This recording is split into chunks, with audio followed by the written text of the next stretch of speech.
Greetings, Joe Rogan, friends of Joe Rogan, and random people who find this video. I hear you've been reading into the Book of Enoch, and notice that there are several references to the night sky, and notably in astrology.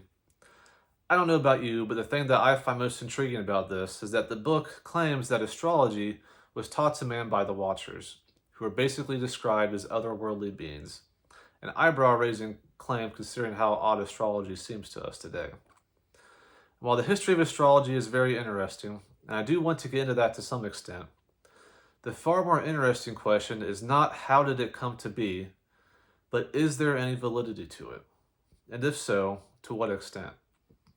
But more importantly, what does that mean for us today? I recently wrote a book that touches on all of these topics, as well as my journey through all of this, called The Seven Spirits of God, a Zodiac Revolution within the Bible. What I found has the potential to fundamentally change the way that we see everything. And the way that I got into astrology was I was searching for evidence of the supernatural in an attempt to find evidence for God.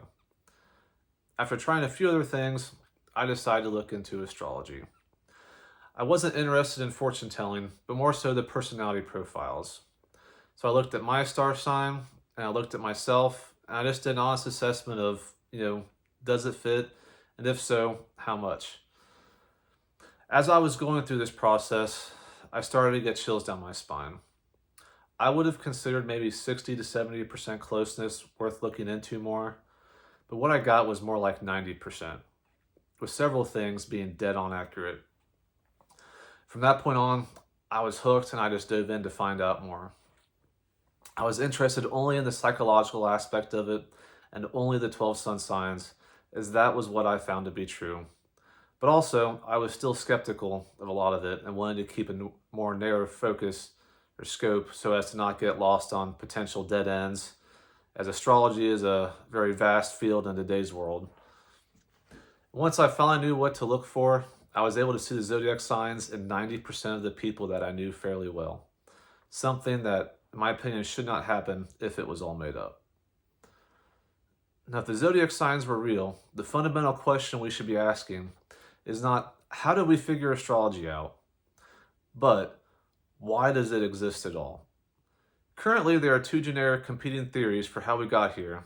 One, we evolved from single-celled organisms via a natural process, or two, some kind of higher intelligence had some part to play in things. Or perhaps some mix of the two. If the zodiac signs are real, then the former explanation is not an option. The way that it exists is incompatible with the materialism as we understand it. If true, someone or something definitely has a hand here in life on Earth.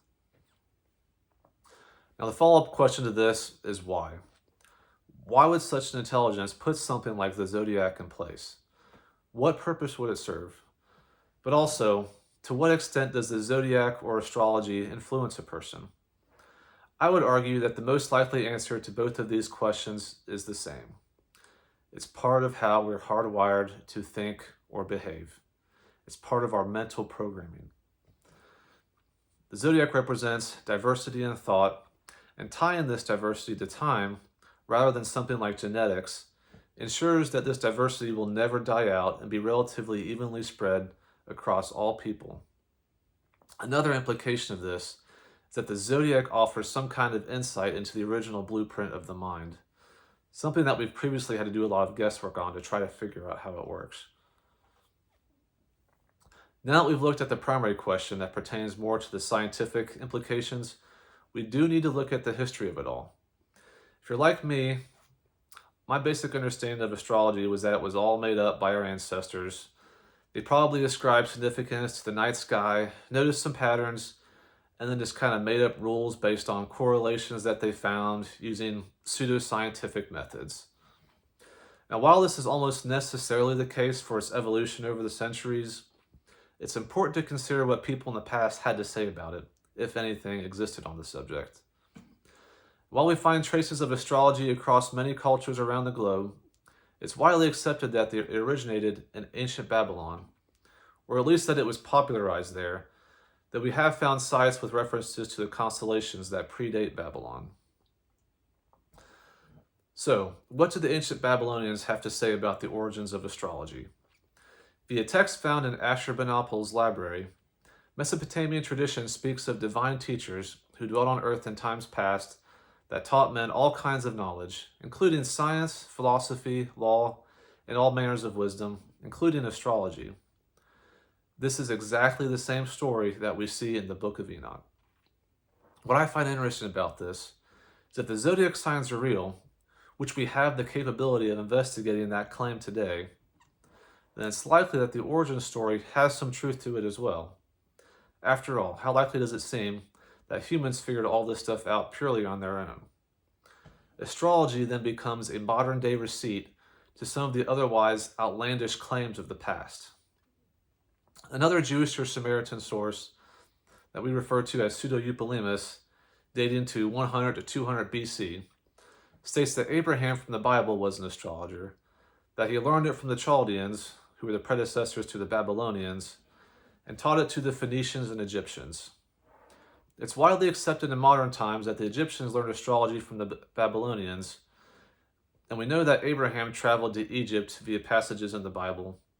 So the story does pass the initial sniff test.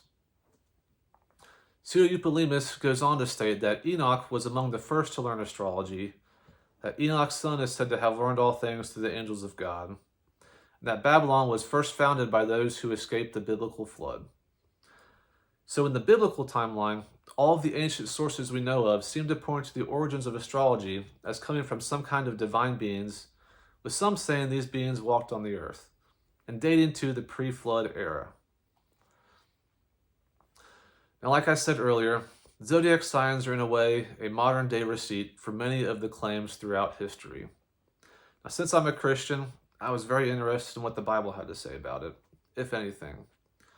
What I found is a fairly in-depth study, but I'll try to summarize. So first, most Christians today don't think astrology is in the Bible at all, or perhaps even strictly banned. There are a few things we can point to that clearly demonstrate that this is not exactly the case. First, consider Job 38, which is also believed to be the oldest book in the Bible. This scene is where God interrogates Job through a storm, and at the end of his misfortunes, demonstrating how little Job knows or is capable of. Verse 31 is clearly referencing the constellations Pleiades and Orion, and the word Mazzaroth literally means constellations. Following this pattern, the bear with its cubs is likely referencing Ursa Major and Minor, two constellations in the night sky. But then look at verse 33. It speaks of the statutes of heaven and establishing their rule on earth. Now, some scholars interpret this to mean God ruling from heaven on earth, which would be similar to the Lord's Prayer, where Jesus says, "Thy kingdom come, thy will be done, on earth as it is in heaven." This is not the best interpretation of the literature, though. The previous two verses were clearly talking about the constellations, so it makes more sense to interpret heavens here as the sky above, which is fitting with the word choice in Hebrew. When this is done, the verse seems to be implying that the constellations have a rule on earth. I would argue, if this was some pagan book instead of the sacred Bible, that you would naturally interpret this as an allusion to astrology. Other notable Bible references would be the Star of Bethlehem and the three wise men who came from the east.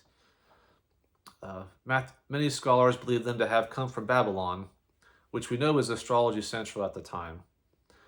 Three wise guys from Babylon following a star. The simple, obvious conclusion here is that they were astrologers practicing astrology, which led them to the King of the Jews. My personal favorite, though, is the fact that the zodiac was engraved in all of their synagogues, or more specifically, we found at least 7 Jewish synagogues in Israel dating to the 3rd to 5th centuries AD that have zodiacs, mosaics in them. Since it was so common, scholars believe that these were not one-offs, that we should expect to find more synagogues like this as they are on earth. So the big question, is the zodiac in the Bible? And if so, what does it mean? The short answer is yes, it is in the Bible, in the context of exactly what I originally hypothesized, The 12 sun sign character profiles are a part of how God created mankind. It's represented by the symbology of the number 12. Now, what modern-day Bible scholars traditionally interpret the number 12 to mean is perfection or completion, or the best non-generic answer is divine government, stating that whenever God sets up a nation, he does it in the order of 12. Such as there were 12 original tribes of Israel. Jesus called 12 apostles. There were 12 tribes of Ishmael, who was Abraham's other son, among other uses of the number 12. All of the seemingly significant instances of the number 12 can be tied to divine government without too much trouble, except for one. Unfortunately, the one that doesn't fit is arguably the most significant symbol of them all, which is the tree of life in Revelations 22. The tree of life that yields 12 kinds of fruit, each yielding its fruit every month, which perfectly mirrors the pattern that we see with the sun signs in astrology. Not to mention that when you're talking about time or months in the context of ancient cultures, that the night sky was their primary means of timekeeping. So relating this to the Zodiac, which was used as their monthly calendar, is a very natural thing for people of the time. Now, how does this relate to divine government or other instances of the number 12? Exactly as I hypothesized earlier, it's because when God made people, he did it in the order of 12, via the zodiac signs. So whenever you see the number 12 in scripture, it's not necessarily divine government, but a euphemism that means all people, which in the case of divine government could be interpreted as a democracy, representation from each tribe of people. And when you take this knowledge and relook at all the scriptures containing 12, this interpretation fits equally as well, or oftentimes better than divine government. It fits perfectly, much better than any other explanation I've ever heard.